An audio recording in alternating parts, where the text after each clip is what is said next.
আপনি ব্যর্থতাকে ভয় পান না।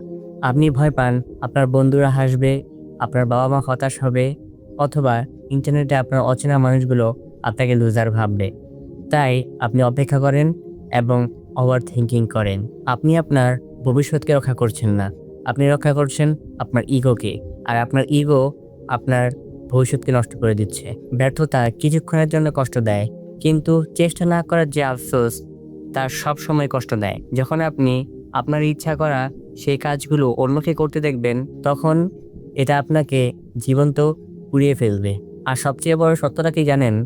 আপনি যতটা ভাবেন যে আপনার কথা হয়তোবা অনেকেই ভাবে, আসলে এটা সত্য নয়। আপনার কথা আসলে সেরকমভাবে কেউই ভাবে না। আপনার ফ্লপ হওয়া কোনো কাজ বা আপনার কোনো ব্যর্থতা সবাই ভুলে গেছে। সবাই নিজের জীবন নিয়ে ব্যস্ত আছে। আপনি একমাত্র ব্যক্তি যা এটাকে আঁকড়ে ধরে আছেন। ব্যর্থতা থেমে যাওয়ার কোনো সংকেত নয়। এটা আবার শুরু করার একটি বড় মাধ্যম। প্রতিটি জয় একই স্তূপ হারার উপর তৈরি হয়। সো পারফেক্ট সময়ের জন্য অপেক্ষা করা বন্ধ করুন। যথেষ্ট সময় নষ্ট করেছেন নিজেকে আড়াল রাখতে। তাদের হাসতে দিন, সন্দেহ করতে দিন। শুধু নিশ্চিত করুন তারা যেন আপনার জিতটা দেখে।